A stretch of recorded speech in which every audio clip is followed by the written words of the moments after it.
So why is Doña County distinct and unique in New Mexico?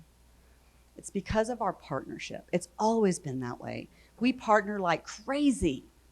And I think that the bridge was one of the first examples of how that would change our community over time. And so if you remember, this all started in 2007 in the Education and Workforce Committee of the Chamber of Commerce.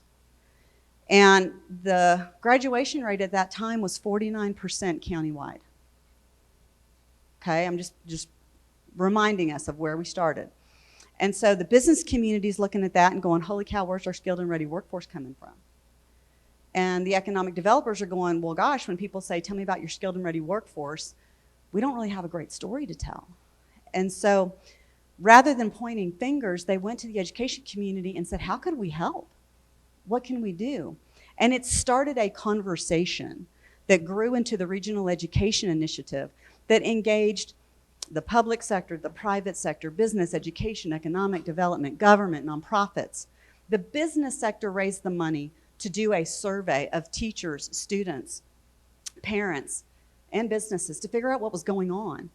And then whatever the findings revealed, whoever had authority to fix what was shown took responsibility for doing it. We acted collaboratively, right? And that's the story of the bridge. So what happened with the bridge was that that conversation just got formalized in a nonprofit in 2009. June of 2009 we were born, and June of 2022 we celebrated our 13th year. So we've always had two goals. We tweaked one. How do we increase high school completion rate? That was where we started, but we now know in the world of work, some kind of college is really vital to your economic well-being. And so we added college completion, and then we have always said, build a skilled and ready workforce. So the early college high school was an innovation. It wasn't our early college high school, it was our communities. It was identified by Dr. Michael Moorhead at NMSU as a potential innovation that could work for our kids. Could we put students in high school and accelerate them through to a 2-year degree or career credentials in those 4 years and send them straight into the workforce if they wanted, or on to further higher education? And the early college high school model was recruited, the first 125 kids recruited from the Walmart parking lot as 8th graders. Well, everybody was like, can you put high school students with college students? Is that going to be okay? There were so many barriers, but we just overcame them as a community. And then 4 years later, 100% of those kids graduate. And then everybody cared about the early college high school model. So what did we find out? Well, if 100% of your kids are graduating, then there's no gaps. Everybody's succeeding. Whether they were first generation children of color, low income children, it didn't matter, they all succeeded.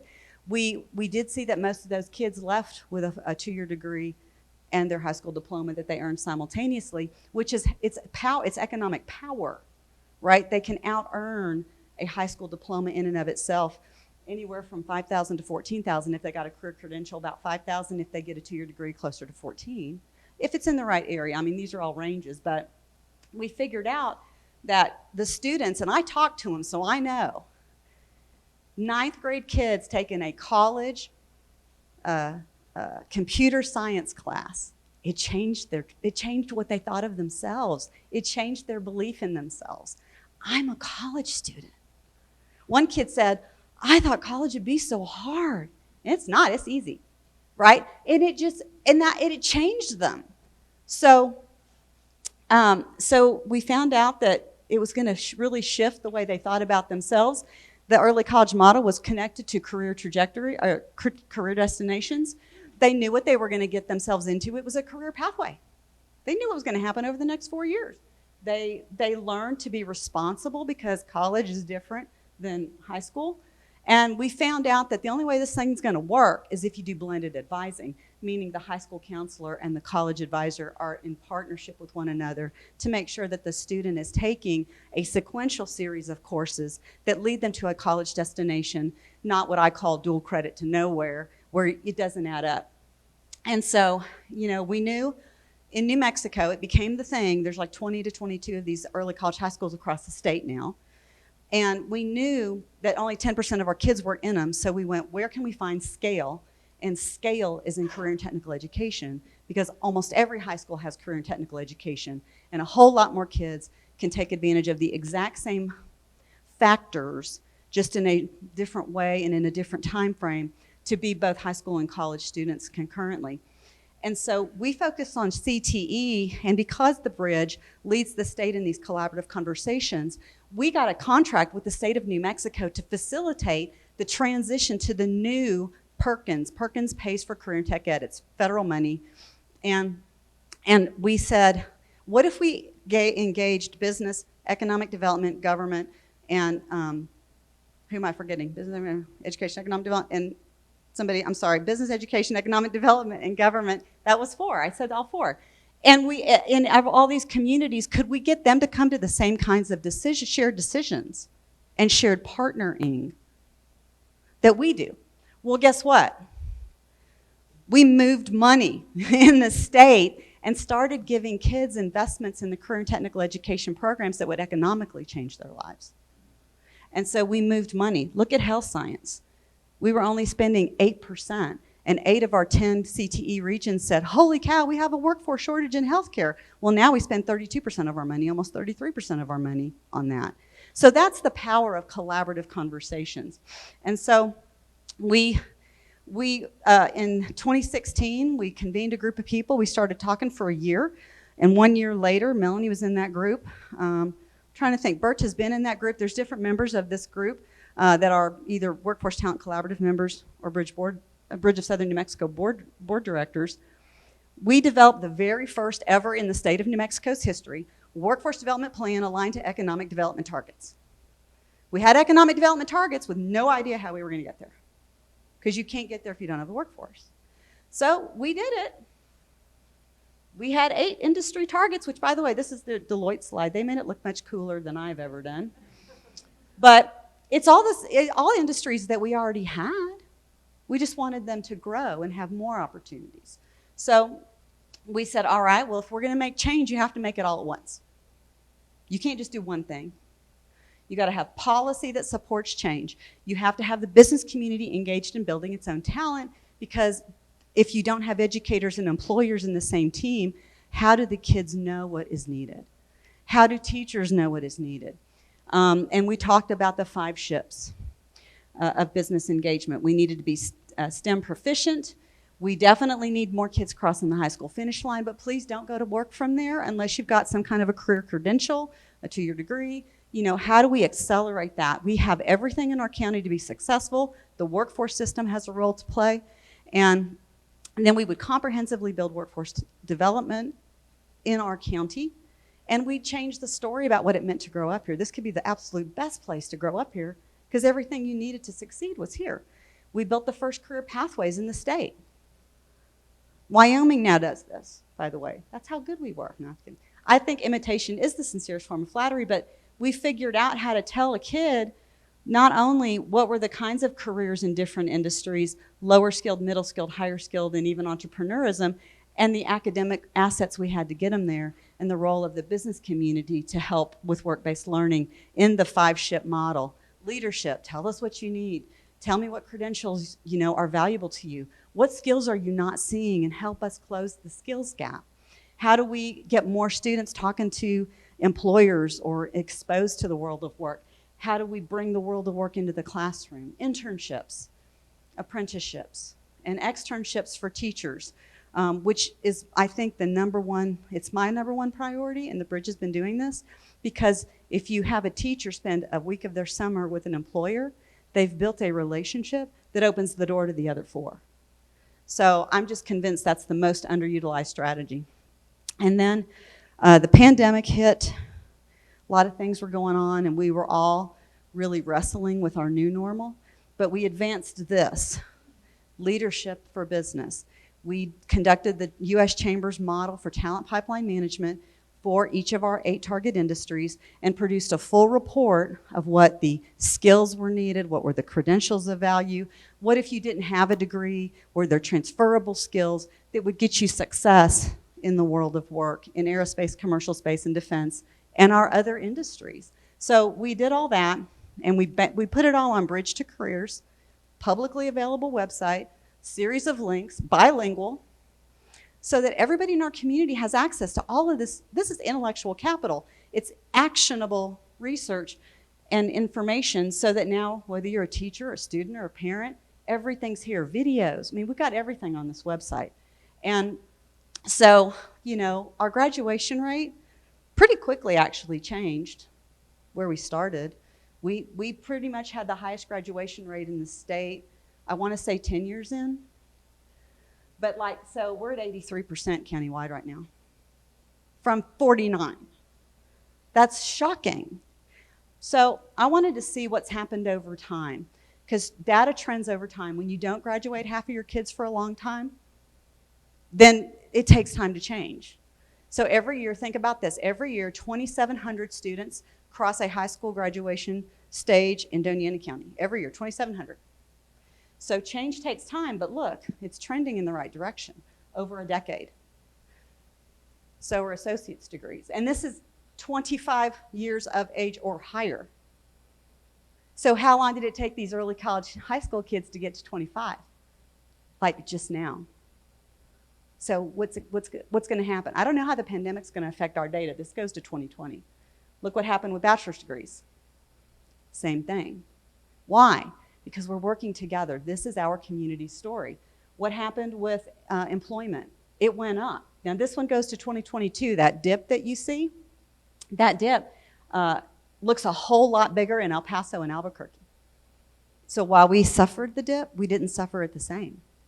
So we're not quite where we started before the pandemic, but it's been a consistent trend of upward mobility. What about personal income? Personal income, it's the premise we all believed in. It's why we did the work and committed to doing it. Well, what else happened? Poverty went down by a lot. If 4 in 5 people in our community are not in poverty, should we be calling ourselves a poor community? We do need to do something for the 20, but we need to talk differently about ourselves, and our kids will stay because we will tell them what a great place this is and what opportunities are available to them. Children in poverty went down 10% in a very short period of time. So this is working. I looked at data for El Paso and I looked at data for Albuquerque to see, is it similar there? Our data in New Mexico is, there's a couple areas where we're similar, but we're much further ahead of Albuquerque. And there's only a couple areas where in the higher ed space in El Paso, because Texas pays for its dual credit, and you know how I've valiantly fought that fight. But New Mexico's lack of willingness to invest in its higher education institutions is the only difference, I think, in what happens here and what happens in El Paso. And so then this is, you know, again, poverty declining over time. So I have a business-led board. We are a business-led, education-focused collaborative. Our board of directors is the leaders in business education, economic development, and government, and the board of today is not the board that started this organization. Everybody's different. But I have to prove return on our investment. So I know how much money the bridge made over time. And I know that if our graduation rate stayed 49%, every single year I track when we get the new graduation rate, how many more kids are crossing the line if we hadn't done anything. So if we hadn't done anything, there would be 11,709 less graduates. But because they graduated, if all they do is graduate high school, they are making, as a group, $179 million. But like somewhere in there is in the middle, but if they went and got a bachelor's degree, it's as much as 310. So it's somewhere in the middle. But then if they're making more, they're spending more, they're paying more taxes, federally and state, which builds our tax base. And at the end of the day, I can assure you that every dollar ever invested in the bridge, if that's the only metric, has returned $1,000 in just their earning power. That's a phenomenal story. And so The good news is it's not the only story and it's not the only impact. So back to the graphic, there's about, I want to say there's 80 members in our Workforce Talent Collaborative. Everybody in different segments of this, and everybody took responsibility to do different things that we called for in our plan. We've just been implementing a plan since 2017. And so because we implemented a plan, we started moving money. We started doing things we weren't doing before and doing it together.